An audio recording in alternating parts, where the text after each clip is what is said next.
Hey everyone, Rho here.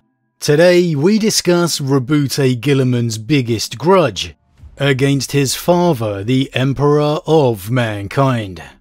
General spoiler warning to begin, as the events we're discussing today are from across the Warhammer 40k universe, so you have been warned. But with that said, let's just jump straight in. Now, the Emperor's relationship with his Primarchs has long been a complicated one. To some, they are nothing more than tools of war. To others, sons he loved as a father. Perhaps the truth lies somewhere in between.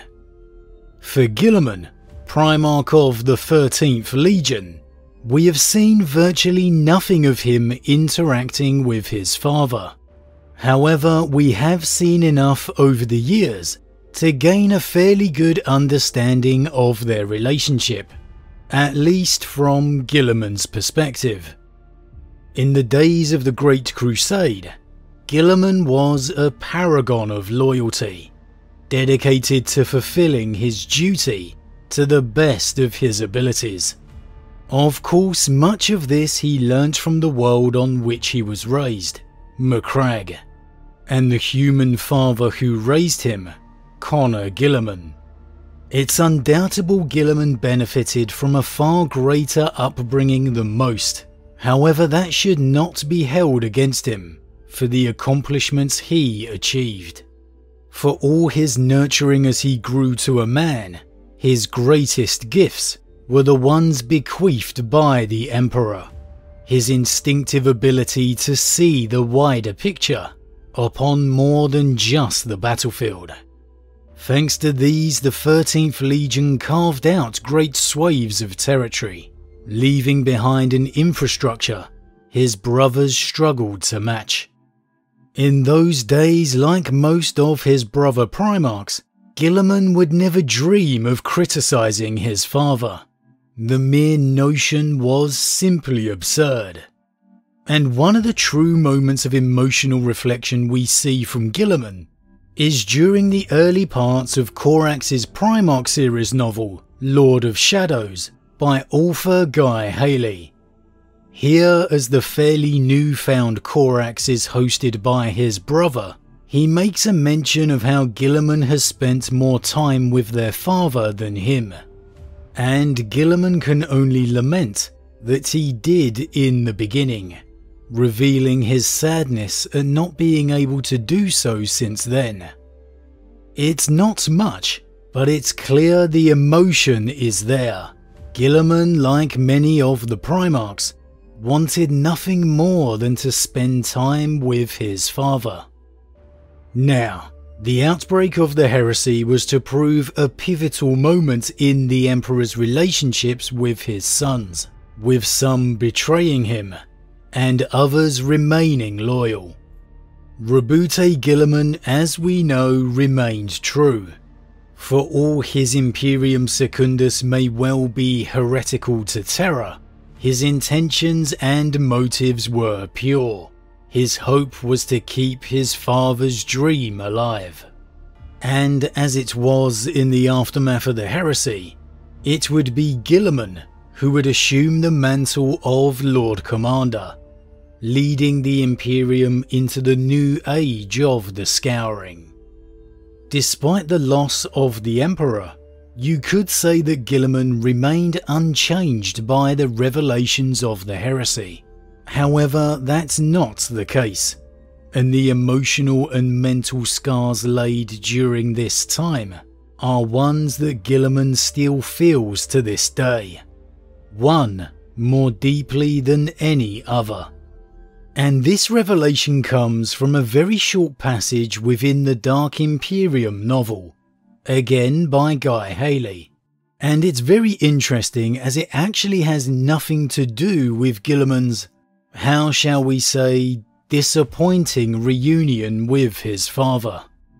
As Guilliman meets the priest Frater Matthew aboard his flagship, the conversation inevitably turns to the fact that Guilliman does not worship his father as a god, with Matthew referring to the so-called imperial truth.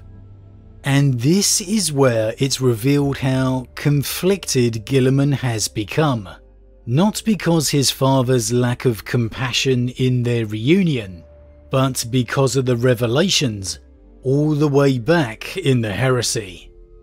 As Guilliman reflects on the Imperial truth, there's a truly thought-provoking line. He had not forgiven the Emperor for hiding the true nature of the warp. He did not know if he ever could. That one great lie undermined everything else the Emperor had done. And this is really interesting. When Guilliman initially returned to the Imperium after his 10,000-year-long catnap, thanks to his brother Fulgrim, we know he immediately set course for the throne world, wanting an audience with his father.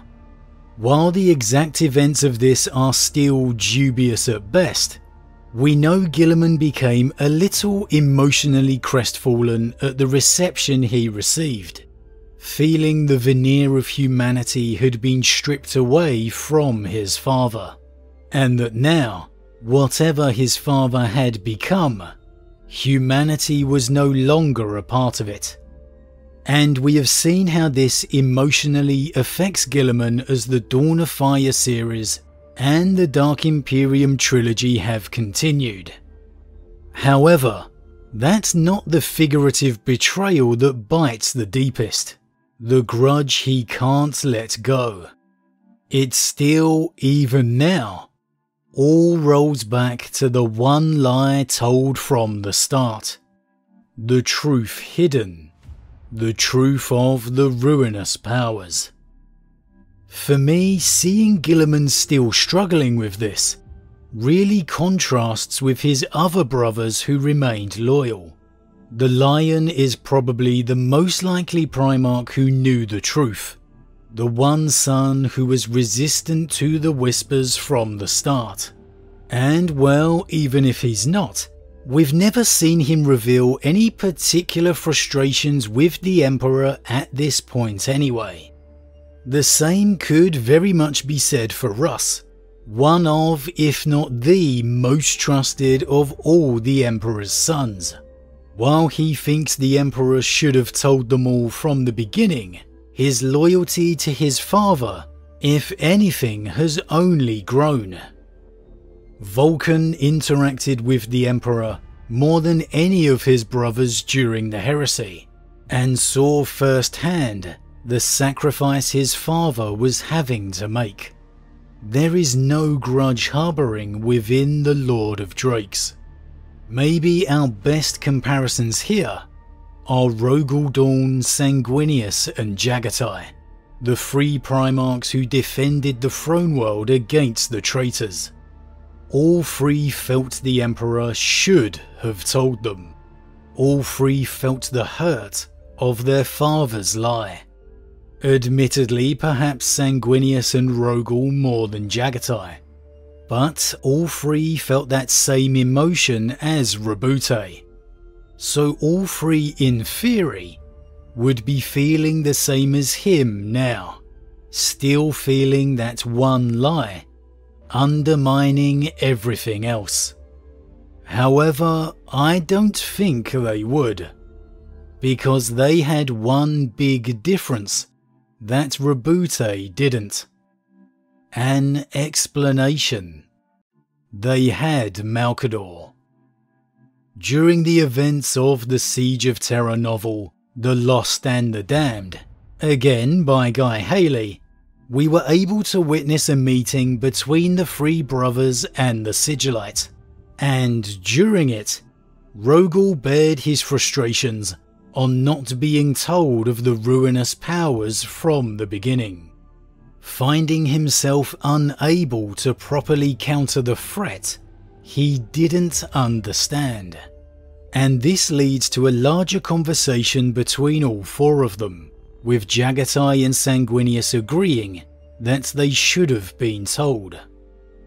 And unlike Guilliman, somewhere out in the void pressing to reach Terra, here Rogel, Sanguinius and Jagatai can get an answer to this frustration.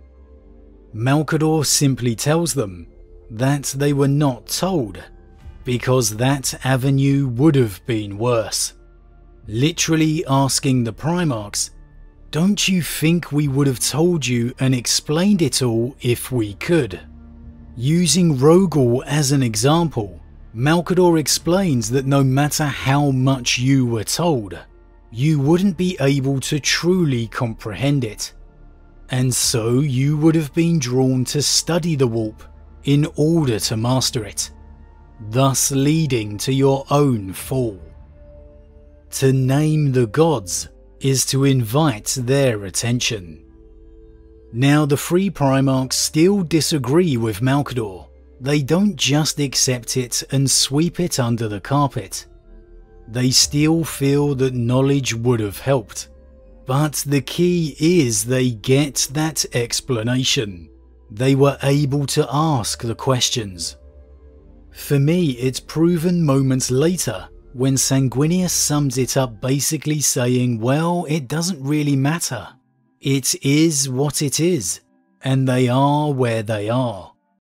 And that's why I really don't think this lie would still be affecting them as deeply as it does Roboute to this day. Perhaps because they were on Terra during those climactic days and Guilliman was not. But more importantly, because they were able to ask the question that Guilliman was not. Maybe as the siege comes to a close, in those final moments the Emperor leaves the Golden Throne, we'll get to see him explain his motives and decisions more. I certainly hope we get some form of emotional conversation before they board the vengeful spirit. But regardless of if that happens, for me it's this conversation with Malcador that provides some form of, I don't want to say resolution, but some form of explanation or reassurance against the doubts that would go untreated for Guilliman. When Guilliman arrives to Terra, Malcador will be gone. The Emperor will most likely already have been interred upon the Golden Throne, silent as we know until 10,000 years later. There isn't anyone to give Guilliman the reassurance and answers he needs. No one to truly ask the question he needs to. Yes, he can ask his brothers, but it's not the same. It's not the same. Being told that old father said this, or Malcador said that, it has nowhere near the same emotional resonance as being able to ask the questions yourself. To hear the answers for yourself. Guilliman won't get that, and that's why I'm not too surprised to see him still harbouring those feelings now. The truth is that this could all be contributing to the frustration that Guilliman is feeling with the Emperor entirely, and in fact it most likely is. Maybe that's why he had such conviction and determination to reach Terra when he awoke. Some small part of him hoping the Emperor would be able to explain everything, give him the reassurance he still needed, the one his brothers received, but he never did. But as always everyone, what do you think? Why do you feel that this one hidden truth, the realities of the warp, seems to cut Guilliman more deeply than anything else? Why does he still feel it so keenly, some 10,000 years later, not being able to see the Emperor's view? Like me, do you feel that Sanguinius, Rogel and Jagatai would not be feeling such resentment some 10,000 years later like Guilliman, and that this is largely based on the fact that Malcador could answer their questions? He could face their frustrations. Is Guilliman in the right to still feel this way? Or maybe is he simply being stubborn, that considering the state of the galaxy, maybe he should realise the reasons behind the Emperor's decision. As always, leave your thoughts in the comments below, I love to read them. Huge thank you to all my subscribers, your support truly means a lot to me, it really does. If you're new, please consider subscribing to help the channel grow. And if you enjoyed this particular vid, then why not drop a like on it too. But with that said, I am off, and I'll see you all again real soon.